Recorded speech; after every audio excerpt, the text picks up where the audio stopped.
What if the biggest prison holding you back isn't outside? No, it lives deep inside your own mind. Fear of failure, fear of judgment, fear of falling short, grips us tighter than any chains could. But here's the truth that Stoicism reveals. Those fears are illusions, mental cages we build ourselves. The moment you realize that your limits aren't set by the world, but by yourself, a powerful shift begins. This video will take you on a journey from being trapped by invisible walls to cutting those chains with deliberate, courageous acts. You'll learn why the battle starts within, by naming your fears and choosing what you're willing to sacrifice for your freedom. We'll explore how reshaping your environment, carving out sacred spaces for focus and rest, can armor your mind against distractions that scatter your strength. You'll discover why starting with your hardest task isn't punishment, but powerful momentum. How simple actions, repeated daily, become the forge of bravery and resilience. Most importantly, you'll see why fear must be faced, not fled, because waiting for perfect certainty is the enemy of progress. And it doesn't stop there. Transforming your life means guarding your time and energy fiercely, learning to say no to what weighs you down, and surrounding yourself with relationships that heal and empower you. This video isn't just about overcoming fear today. It's about designing a life where fear no longer calls the shots, where you live authentically, freely, and fully. Get ready to break your mental chains and step into the strength Stoics call virtue, the key to true, unshakable freedom. Your transformation starts the moment you choose courage over comfort. If what we've discussed so far resonates with you, if you feel that familiar tug of recognition, then please take a moment to like this video and share it with someone in your life who might need to hear these truths. Someone struggling to find their own path to freedom. We've talked about the invisible chains we forge in our own minds, the fears that whisper doubts and keep us confined. We've begun to understand that the battle for freedom isn't fought in grand gestures, but in the quiet, resolute choices we make within ourselves. But recognizing the prison is only the first step. True liberation demands action, a conscious and consistent effort to dismantle those walls, brick by mental brick. And that journey, my friend, often begins not with a dramatic escape, but with the careful cultivation of your personal landscape. This brings us to a crucial, yet often overlooked aspect of gaining inner freedom, reshaping your environment. You see, while the Stoics taught us that our internal state should be unassailable, impervious to external chaos, they were also intensely pragmatic. They understood that the world around us, the spaces we inhabit, the sounds we hear, the sights we see, subtly yet powerfully, influence our thoughts and feelings. Imagine trying to cultivate profound concentration in a room filled with constant distractions. Or seeking calm amidst perpetual clutter. It's like trying to row upstream against a strong current. Possible, but far more exhausting than necessary. Your environment is an extension of your mind. A cluttered desk often reflects a cluttered mind, just as a space designed for focus can become a sanctuary for clarity. The Stoics didn't just preach inner discipline, they lived intentionally. They understood the value of simplicity, of removing superfluous elements that can scatter attention and dilute intent. For us, in our hyper-connected, overstimulated modern world, this means actively carving out sacred spaces for focus and rest. Think about it. How much of your day is spent reacting to external stimuli? Notifications pinging, emails demanding attention, a never-ending stream of social media updates. These aren't just external annoyances. They are subtle aggressors against your mental peace, pulling your focus outward, away from your inner citadel. Reshaping your environment isn't about escaping reality. It's about creating pockets of intentionality within it. This could be as simple as designating a specific corner of your home as a work zone, a place where distractions are minimized, where your tools for creation or deep work reside, and where you commit to truly engaging with your tasks. It means setting boundaries around digital spaces, turning off notifications during focused work blocks, choosing specific times to check emails or social media, rather than being constantly tethered. It's about decluttering not just your physical space, but your digital one too. Unsubscribing from newsletters you don't read, organizing your files, simplifying your apps. Each act of decluttering is an act of liberation, freeing up mental bandwidth that was previously occupied by low-level noise. But it's not just about focus, it's equally about rest. In our culture of relentless productivity, we often neglect the profound Stoic wisdom of odium, purposeful leisure. This isn't idleness, it's the intentional pursuit of quiet, reflection, and restorative activities. Your environment should also facilitate this. A comfortable chair by a window where you can read or simply observe. A quiet space free from screens where you can journal or meditate. A walking path outdoors where you can connect with nature. These aren't luxuries. They are necessities for a mind under constant siege. A mind that needs to recharge, to process, to simply be. By deliberately shaping your environment, you are essentially building an external armor for your internal world. You are making it easier for yourself to exercise prosake, constant attention and mindfulness. You are removing obstacles that invite distraction, and in doing so, you are proactively protecting your energy and your capacity for deep, meaningful engagement with your life. You are deciding, consciously, what you will allow into your sphere of influence, creating a haven where you can truly practice the art of living well, unburdened by the incessant clamor of the outside world. This isn't an escape from fear. It's a strategic retreat to fortify your defenses, to build the strength needed to face fear head-on when it inevitably arises.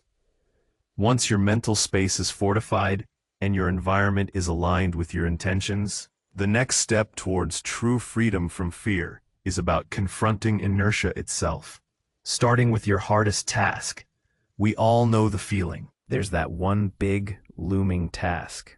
The difficult conversation you need to have. The complex report you need to write.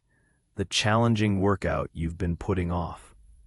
It sits in your mind, growing larger, more intimidating, casting a long shadow over your entire day. And what do? We often gravitate towards the easy, the comfortable, the low-hanging fruit, hoping that by tackling a dozen small tasks, the big one will somehow diminish in importance, or even disappear. But the Stoics understood this psychological trap. They knew that procrastination isn't just a matter of laziness. It's often a subtle form of fear. Fear of failure, fear of discomfort, fear of the sheer effort required.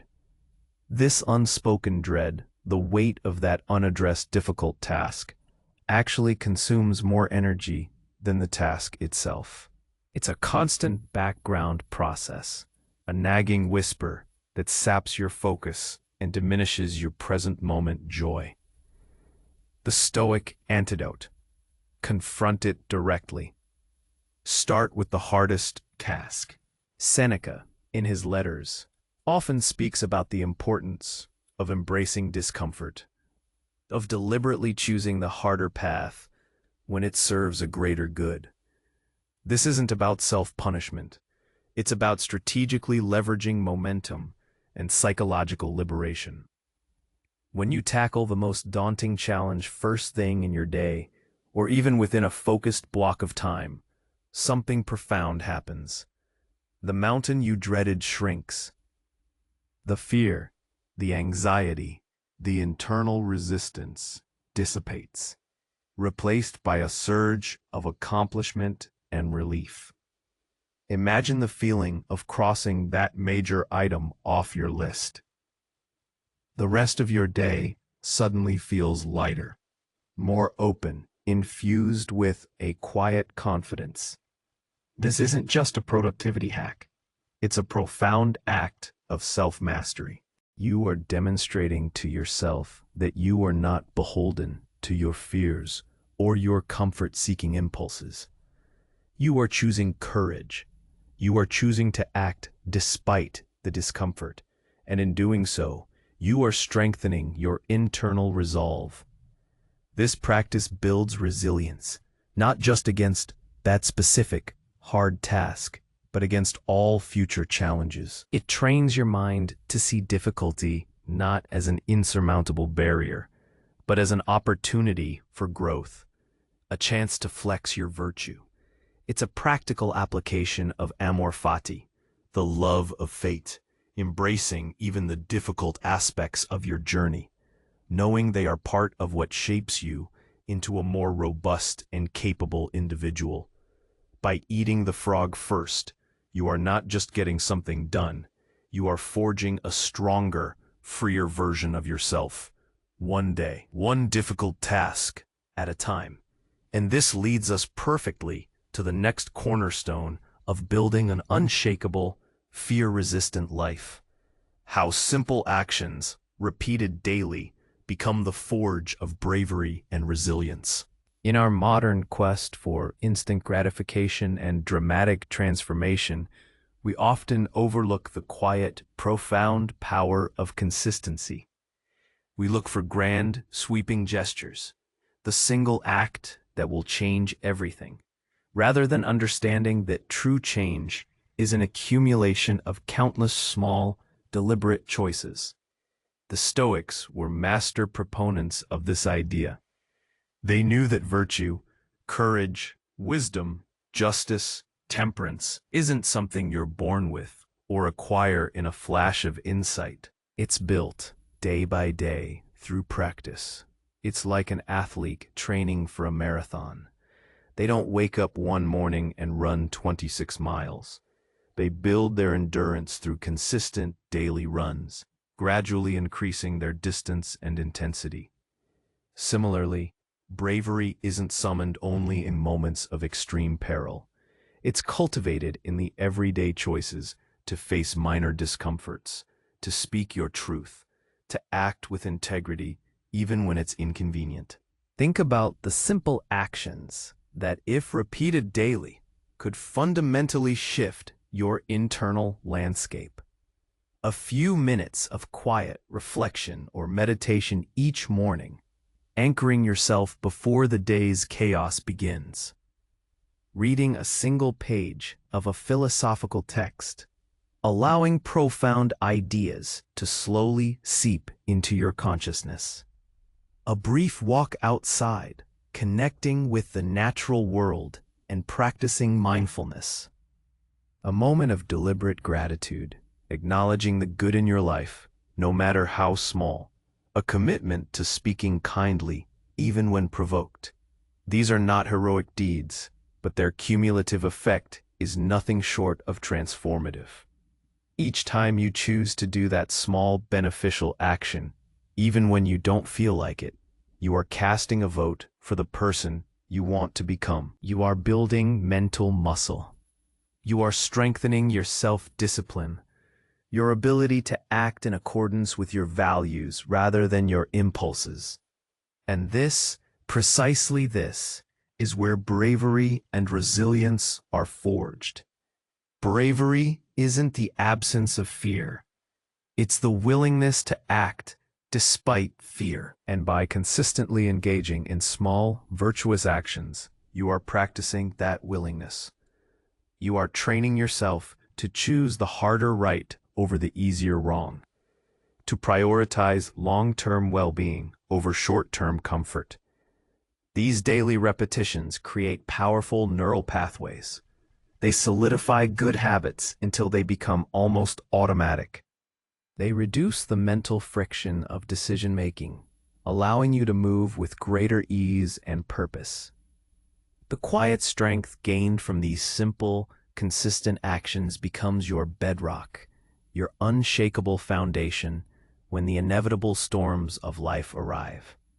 It's the continuous drip that wears away the stone of inner resistance, forging a soul that is robust, adaptable, and genuinely free.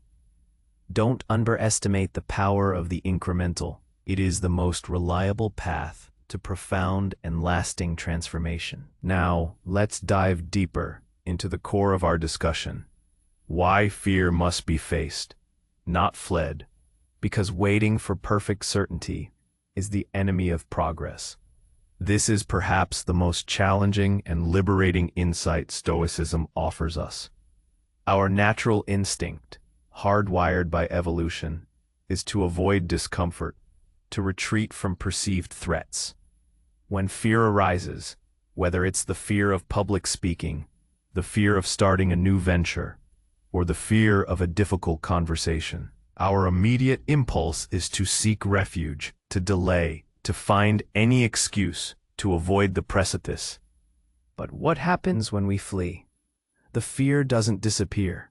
It merely recedes, waiting, often growing stronger in the shadows of our avoidance. Each time we run, we reinforce the mental pathway that says, "This thing is dangerous. I cannot handle it." We inadvertently train ourselves to be more fearful, to see more threats where there are only challenges. The cage we want to escape becomes stronger with every step back. The Stoics, through their rigorous self-examination, understood this profound paradox.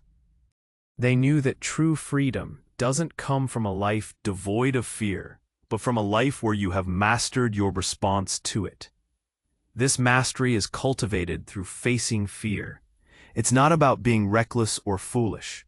It's about a deliberate, calculated exposure to the very things that make you uncomfortable, under the guidance of reason. One of the most powerful Stoic practices for this is premeditatio malorum, the premeditation of adversity. This isn't morbid pessimism. It's a mental rehearsal. You sit with your fears. You explore them. You ask yourself, what's the worst that could realistically happen? And then you walk through that scenario in your mind, not to dwell on disaster, but to mentally prepare yourself, to realize that even if the worst came to pass, you would likely find a way to cope, to endure, to rebuild. This mental exercise robs fear of its paralyzing power. It allows you to see that most of what we fear exists only in the realm of our imagination, exaggerated and distorted. Think about a common modern fear, the fear of failure. We often wait for perfect certainty before acting. We want to be 100% sure we'll succeed, that we won't look foolish, that the outcome will be exactly as we desire. But life offers no such guarantees. Waiting for certainty is like waiting for the perfect weather to sail. You might never leave the harbor. Progress, growth, and any meaningful achievement inherently involve uncertainty, risk, and the possibility of setback. When we choose to face fear, we are choosing growth over stagnation. We are choosing courage over comfort. It's often in the act of stepping forward, even with trembling knees, that we discover our own strength. The discomfort is not a sign to retreat. It's a sign that you are pushing against your perceived limits, that you are expanding your capacity. Each time you face a fear, no matter how small, you chip away at the walls of your mental prison. You gain empirical evidence that you are capable, that you are resilient, that the anticipated catastrophe was far less dreadful in reality than in your imagination. Action is the antidote to anxiety. Deliberate, conscious action, even imperfect action, breaks the spell of paralysis that fear casts. It allows you to collect data, to learn, to adapt. It moves you from a passive victim of your fears to an active agent of your own liberation. So, when fear whispers its doubts, don't flee. Turn to it, acknowledge it, and then, with the quiet conviction of a Stoic, take one small, courageous step forward. Because the freedom you seek lies not in the absence of fear, but in your unwavering willingness to meet it with open eyes and a resolute heart. Having cultivated your inner and outer environment, armed yourself with the power of consistent action, and begun to master your response to fear, you now stand at a pivotal juncture in your journey towards freedom. This next step is about recognizing the inherent value of your most precious, non-renewable resources, guarding your time and energy fiercely, learning to say no to what weighs you down. In our modern society, time is often seen as a commodity to be filled, and energy as something to be expended until depletion. We are lauded for our busyness, praised for multitasking, and subtly shamed for rest. But from a Stoic perspective, this is a profound miscalculation. Your time is your life. Each moment spent is a moment gone forever. Your energy is the fuel that allows you to engage with the world, to act on your values, to pursue a life of virtue. To squander either is to squander the very fabric of your freedom. The Stoics understood that what truly matters is not how much you do, but how intentionally you live. Seneca famously lamented how we guard our property fiercely, yet allow anyone to trespass on our time without a second thought. He argued that we are unaccountably careless of the only thing in the world of which it is even a mark of wisdom to be avaricious. I mean time. This isn't about hoarding time for selfish pursuits, but about prioritizing it for what truly serves your purpose, your growth, and your well-being. Guarding your time and energy fiercely means making conscious choices about where you invest them. It means identifying the time thieves and energy vampires in your life.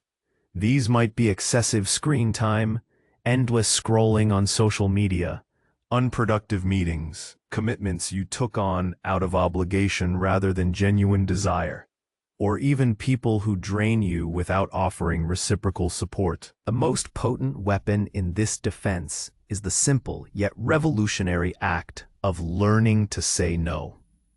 Saying no is not an act of selfishness. It is an act of self-preservation, a declaration of your boundaries, and an affirmation of what truly matters to you.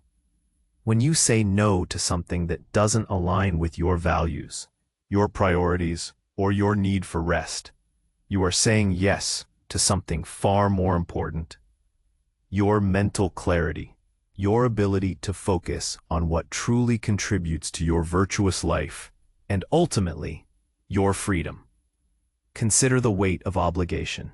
How many times have you said yes to an invitation, a project, or a request, only to feel a sinking dread as it approached? That dread is the cost of not guarding your time and energy. It's the price of allowing external pressures to dictate your internal state. Learning to say no requires courage.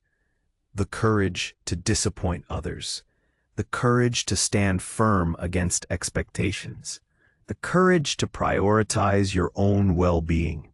But each time you practice it, you reinforce your sense of agency and self-respect.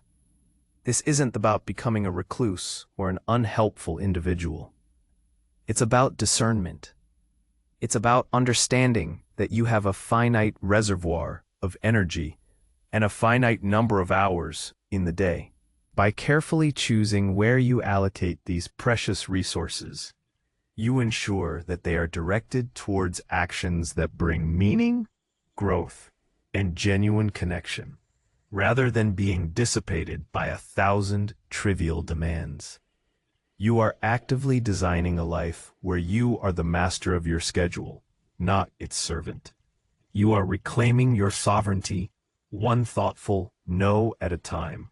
And in doing so, you are creating more space for true, unshakable freedom to flourish. And speaking of true connection, the path to a life where fear no longer calls the shots is deeply intertwined with the company you keep. This leads us to the critical importance of surrounding yourself with relationships that heal and empower you. As human beings, we are inherently social creatures. The Stoics, while emphasizing self-sufficiency of character, never advocated for isolation. On the contrary, they understood that our moral development is often accelerated and refined through our interactions with others. But not all relationships are created equal. Just as a strong current can carry a boat swiftly, a toxic one can drag it off course or even capsize it. Think about the people in your life. Do they uplift you? Do they challenge you to be a better person in a constructive way? Do they share your commitment to growth and virtue? Or do they subtly or overtly pull you back into old patterns of fear, cynicism, or complacency? The Stoics believed in a specific kind of friendship, one based not on mutual gain or pleasure, but on shared virtue. Seneca wrote extensively about the importance of choosing friends wisely, advising us to associate with those who will improve you. He understood that the people closest to us serve as mirrors, reflecting back our habits, our attitudes, and our values. If those mirrors are distorted, they can lead us astray. If they are clear and true, they can guide us towards our best selves. Surrounding yourself with empowering relationships means actively seeking out individuals who inspire you, people whose actions demonstrate integrity, resilience, and wisdom. Challenge your thinking, those who encourage critical thought, debate ideas respectfully, and help you see new perspectives. Support your growth, friends who celebrate your successes and offer compassionate understanding and practical advice during your struggles. Us live by values you admire, individuals who are striving for virtue, who embody honesty, courage, and justice in their daily lives.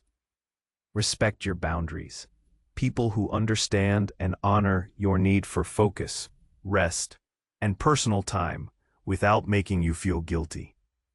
Conversely, it also means learning to recognize and, if necessary, distance yourself from relationships that drain your energy, erode your self-worth, or constantly pull you into negativity and drama. These energy vampires might not be malicious, but their constant need for validation, their pervasive complaints, or their resistance to change can act like invisible chains, tethering you to a lower vibrational state. Learning to set boundaries, to gently but firmly say no to their demands, or even to respectfully create distance when a relationship is consistently detrimental, is another act of courage and self-liberation. It is guarding your inner peace and protecting your capacity to live a virtuous life. This isn't about being ruthless. It's about being discerning and responsible for your own mental and emotional ecology. When your relationships are sources of strength, shared purpose, and mutual respect, they become powerful allies in your quest for freedom from fear. They provide a vital support network, a sounding board for your ideas, and a source of inspiration when your own resolve wavers. They remind you that you are not alone in your pursuit of a more meaningful life, and in doing so, they strengthen your inner citadel against the external pressures that seek to undermine your freedom. We've traversed a significant path together, exploring how the invisible chains of fear can be broken not by seeking an external escape, but by engaging in a profound internal transformation. We've seen how reshaping your environment creates sacred spaces for focus and rest. How confronting your hardest tasks first builds an unstoppable momentum. How simple, repeated actions forge the very fabric of bravery and resilience.